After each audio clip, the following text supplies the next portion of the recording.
भारतीय जासूस कुलभूषण यादव की गिरफ्तारी को 9 साल हो गए। कुलभूषण को पाकिस्तानी इंटेलिजेंस इदारों ने 9 साल पहले गिरफ्तार किया था। कुलभूषण की गिरफ्तारी से भारतीय रियासती दहशतगर्दी रॉ के घिनौने अजाइम बेनकाब हुए। भारतीय एजेंट कुलभूषण यादव की गिरफ्तारी सिक्योरिटी इदारों की कामयाबी का खुला सबूत है। कुलभूषण को बलोचिस्तान के इलाके मुश्किल से गिरफ्तार किया था।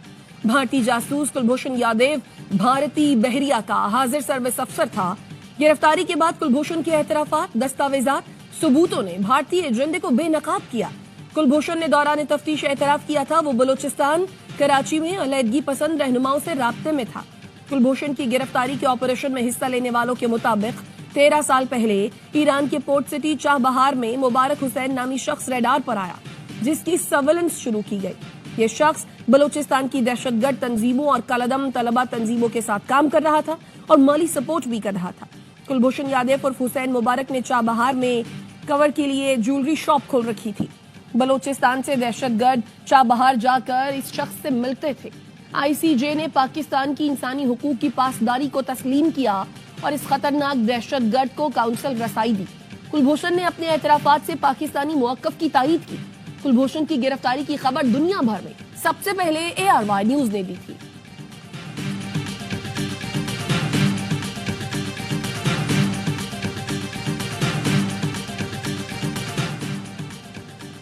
दिफाई तज्जियाकार ब्रिगेडियर रिटायर्ड हारिस नवाज कहते हैं, भारत तवील अरसे से दूसरे मुल्कों में दहशतगर्दी को फरोग दे रहा है।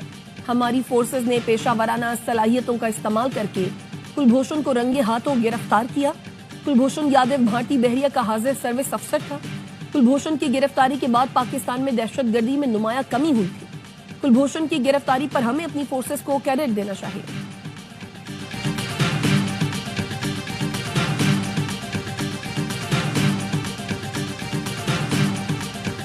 3 मार्च 2016 पाकिस्तान की तारीख का अहम तरीन दिन था।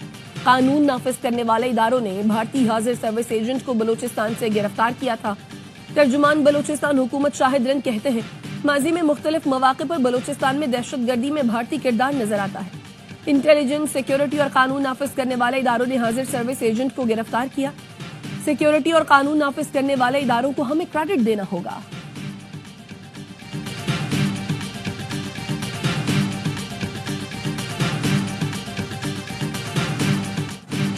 दहशतगर्दी के पीछे मुनज़्ज़म गैर कानूनी स्पेक्ट्रम है। दहशतगर्दी की पुष्टपनाही कुछ मखसूस अनासर करते हैं। जब भी रियासत उन पर हाथ डालती है तो आपको झूठे बयानिए सुनाई देते हैं। Army chief general Asim Munir की बहावलपुर में तलबा से बातचीत। सिपा सालार ने कहा, जब तक अजीम माएं अपने बच्चे वतन पर निछावर करती रहेंगी और नौजवान अपनी अफवाज के शाना बशाना खड़े हैं, पाकिस्तान को कोई नुकसान नहीं पहुंचा सकता। बिला वजह तनकीद के बजाय तवज्जो कारकर्दगी और फराइज पर रखनी है।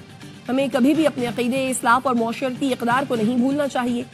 मुल्क की तरक्की के लिए हम में से हर किसी ने अपने हिस्से की शमा रोशन करनी है।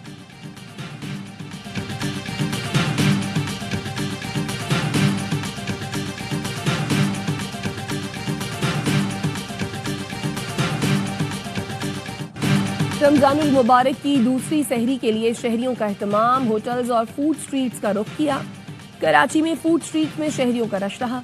हैदराबाद में शहरियों की बड़ी तादाद ने सहरी में कुंडी निहारी से इंसाफ किया। रावलपिंडी में निहारी, पाए और चने के ढाबों पर रौनक रही। सक्खर में शहरियों का गर्मा गर्म चिकन हलीम और पराठों से सहरी।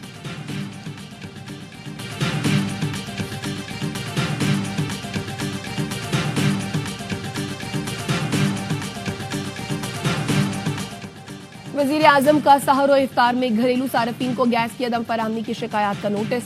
वजीर आजम ने शिकायत के फौरी अजाले के लिए सेक्रेटरी सतह पर इजलास तलब किया। विफाकी वजारत सुई गैस कंपनीज के मैनेजिंग डायरेक्टर, सीनियर इंतजामिया के साथ हंगामी इजलास। सुई गैस कंपनीज के हुकाम ने वजीर आजम को बताया, सार्फिन को दरपेश मसाइल के हल के लिए इक़दाम किए जा रहे हैं। फील्ड स्टाफ कंट्रोल रूम्स के जरिए गैस प्रेशर की निगरानी के लिए फौरी इक़दाम किए गए हैं।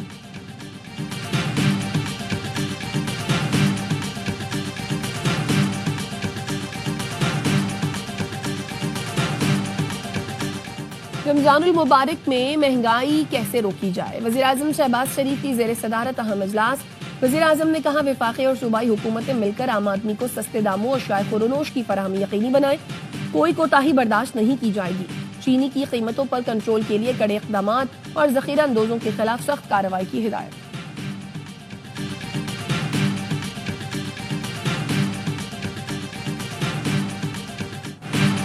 हुकूमत और एस्टैब्लिशमेंट मिलकर पाकिस्तान की मौशी बेहतरी के लिए काम कर रही है।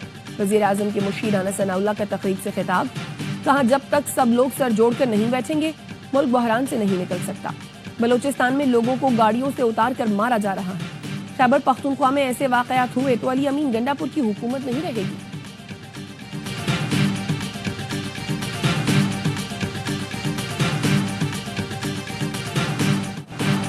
$7 अरब कर्ज प्रोग्राम की नई किस्त के लिए IMF और पाकिस्तान के मुज़ाकरात आज शुरू होंगे। इक़्तिसादी जायजा मुज़ाकरात 15 मार्च तक जारी रहेंगे। मुज़ाकरात की कामयाबी पर पाकिस्तान को मजीद $1 अरब की किस्त मिल सकेगी। ज़राए के मुताबिक पहले मरहले में तकनीकी और दूसरे मरहले में पॉलिसी सतह के मुज़ाकरात होंगे। 9 रुकनी वफ़द पाकिस्तान में 2 हफ्ते क़याम करेगा।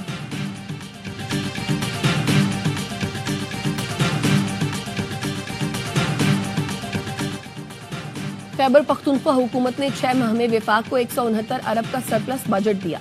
सेहत कार्ड की अदायगियां बर वक्त की गई। खैबर पख्तूनख्वा के मुशीर खजाना मुजम्मिल असलम की ARY न्यूज से बातचीत, बताया खैबर पख्तूनख्वा ने कर्जों की अदायगी के लिए 70 अरब रुपए मुख्तस किए। 78 अरब रुपए आवाम की फलाह बहबूद पर खर्च किए गए। BRT को 3 अरब रुपए की सब्सिडी दी गई। 6 माह के दौरान सूबाई आमदन में 14 अरब रुपए से जायद का इजाफा हुआ। पहली बार सूबाई आमदन 100 अरब रुपए से तजावुज कर रही है।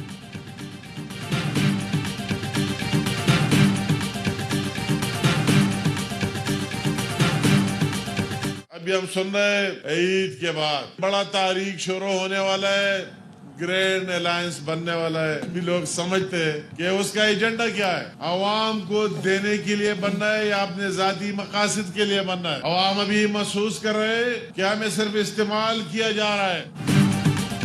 KP हुकूमत के पास अवाम के लिए कोई प्रोग्राम नहीं, सूबे की अवाम असलियत जान चुके हैं।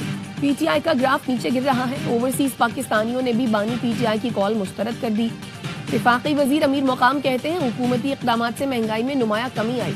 मुखालफीन को पाकिस्तान की तरक्की और खुशहाली हजम नहीं हो रही।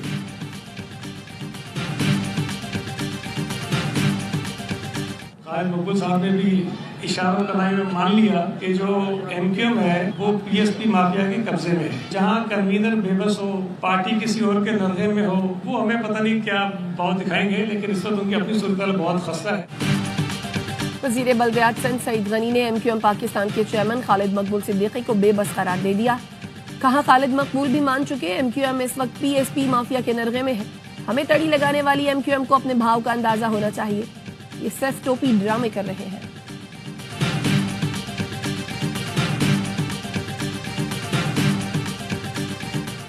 कराची में एक और शहरी डकैती मज़ाहमत पर जान से गया। सच्चल के इलाके गाजी गोट में फायरिंग, एक शख्स जाँ बहक। मोटरसाइकिल सवार मुल्जिमान ने दुकानदार खान मोहम्मद को सर और सीने पर गोलियां मारी। पुलिस ने इलाके की नाकाबंदी करके 2 मुल्जिमान को गिरफ्तार कर लिया। मुल्जिमान ने पुलिस को देखते ही फायरिंग शुरू कर दी। जवाबी फायरिंग में एक मुल्जिम जख्मी भी हुआ। असलहा बरामद। कोरंगी जमान टाउन में पुलिस का लूट मार में मसरूफ डाकुओं से मुकाबला। एक मुल्जिम जख्मी हालत में गिरफ्तार, साथी फरार।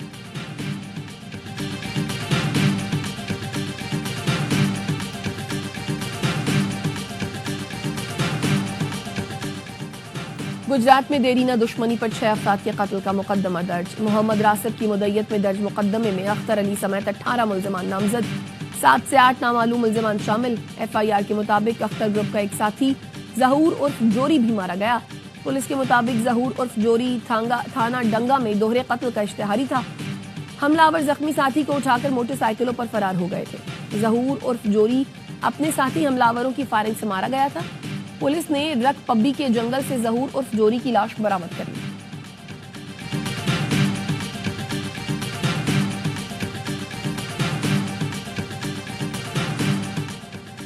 गवर्नर कामरान टेसोरी का पूरे सिंध में IT क्लासेस शुरू करने का ऐलान। कहते हैं IT क्लासेस का इफ्तिताह वजीर आला सिंध शर्जील मेमन और खुर्शीद शाह से कराएंगे।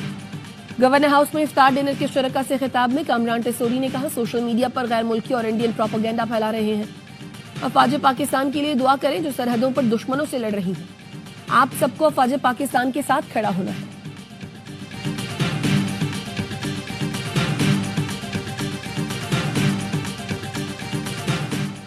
कराची में बोट बेसन पर शाहजैन मरी का सिक्योरिटी गार्ड्स की हमरा शहरी पर तशद्दुद। डीआईजी साउथ ने मफरूर मुल्जमान की गिरफ्तारी के लिए आईजी सिंध को खत लिख दिया। खत में आईजी सिंध से मुल्जमान की गिरफ्तारी के लिए बलूचिस्तान हुकूमत से राब्ते की दरखास्त।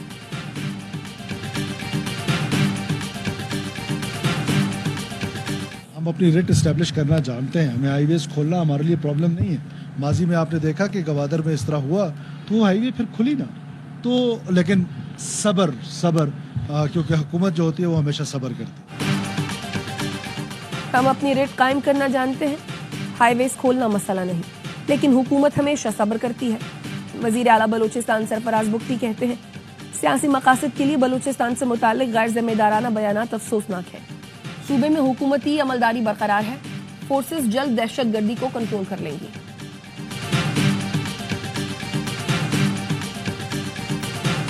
कलदम बलोच रिपब्लिकन आर्मी का इंतहाई मतलूब मुलजिम जुबैर अहमद उर्फ जबियो मलीर से गिरफ्तार। तर्जुमान रेंजेस के मुताबिक इंटेलिजेंस की बुनियाद पर सीटीडी के साथ मुश्तरका कार्रवाई की गई। मगरबी हवाओं का नया सिलसिला रंग दिखाने लगा। वफाकी दारुल हुकूमत पंजाब, खैबर पख्तूनख्वा, बलोचिस्तान और आज़ाद कश्मीर में बादल बरस पड़े। रावलपिंडी, लाहौर, कसूर, शेखुपुरा, फैसलाबाद, सियालकोट, गुजरात, मंडी बहाउद्दीन, झेलम, हाफिजाबाद, चनियोट, सरगोधा और खानेवाल में तेज हवाओं के साथ बारिश ने सर्दी बढ़ा दी। हरीपुर, मलाकंड, नौशहरा, लकी मरबत और मोहम्मद में भी बादलों की रिमझिम से ठंड बढ़ गई। आज़ाद कश्मीर के अजला कोटली और मीरपुर में बादल खुलकर बरस पड़े। बलोचिस्तान में दुखी और खुजदार के अजला में भी बारिश ने सर्दी में इजाफा कर दिया।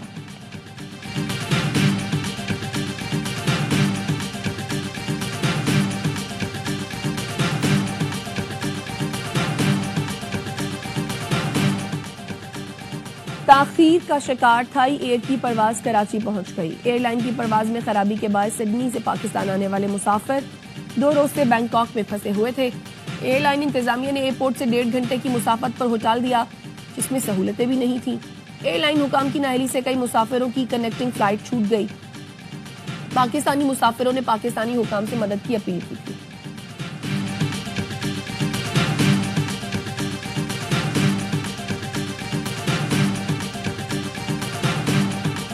इसराइली जा रही है 24 बरस बाद जेल से रिहा फलस्तीनी पर मस्जिद अक्सा में दाखिले पर पाबंदी लगा दी। मकबूजा बैतुल मक़दस का बुजुर्ग हमजा रमजानुल मुबारक में दूर से क़िबला अव्वल को हसरत से देखता रहता है। मस्जिद अक्सा में नमाज पढ़ने की ख्वाहिश रखता है, लेकिन सहूनी फौज रुकावट बनी हुई है। इसराइली फोर्सेस के गज्जा पर हमले में 4 फलस्तीनी शहीद, 5 जख्मी हो गए। फलस्तीनी हुकाम के मुताबिक इसराइली टैंक ने खान यूनिस में गोलाबारी की। जंगबंदी मुआहदे का पहला मरहला खत्म होते ही इसराइल ने गज्जा को इमदादी सामान की तरसील रोक दी।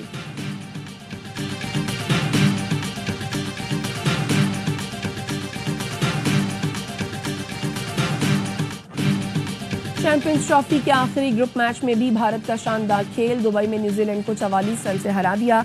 कीवी टीम 250 रन के ताक़ुब में 205 रन पर हिम्मत हार गई। केन विलियमसन के 81 रन जाएगा। वरुण चक्रवर्ती 5 विकेटें हासिल करके मैच के हीरो रहे। भारत ने पहले खेलकर 9 विकेट पर 249 रन बनाए। श्रेयस ने 79, पांड्या ने 45 और अक्षर पटेल ने 42 रन की इनिंग्स खेली।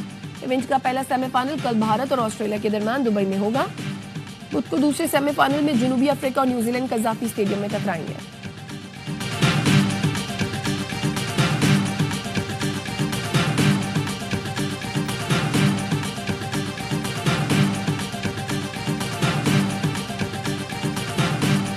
उन्होंने आज ये चीज साबित करी कि हमने 5 स्पिनर रखे थे, लेकिन न्यूजीलैंड से तो फास्ट बॉलर ने आउट करे 7।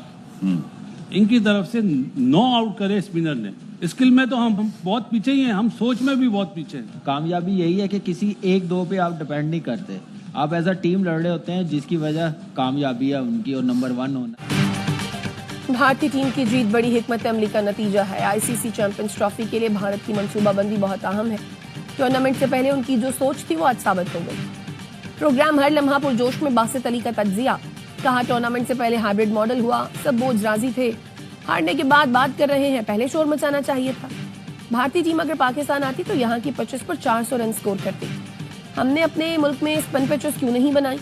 कामरान अकमल बोले भारतीय टीम बहुत पुरएतमाद है, उन्हें पता है कि हमें कैसे परफॉर्म करना है। कामयाबी यही है कि किसी 1 या 2 पर इन्हिसार नहीं करते, बतौर टीम खेले तो कामयाबी जरूर मिलती है। लेजेंडरी अदाकार जावेद शेख बने मेहमान, किया मासूमाना सवालात का सामना। आदि और मुस्तफा चौधरी ने अपने दिलचस्प चुटकुलों से खूब हंसाया।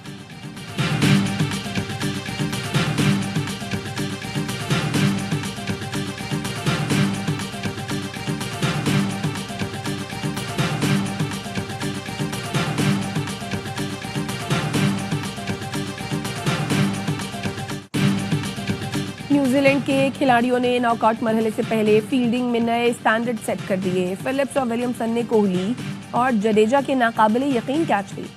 फिलिप्स के कैच पर कोहली की अहलिया अनुष्का शर्मा भी हक्का बक्का रह गई।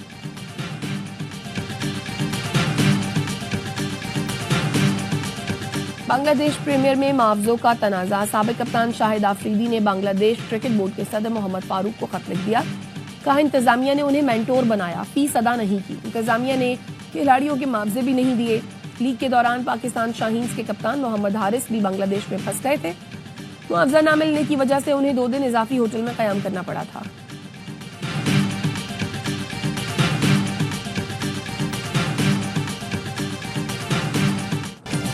और स्पेनिश ला लीगा में रियल बेटिस की बड़ी फतह। रियल मैड्रिड को सनसनीखेज मुकाबले में 2-1 से शिकस्त दे दी। स्को ने सेकेंड हाफ में पेनल्टी पर गोल दागकर टीम को जीत दिलाई।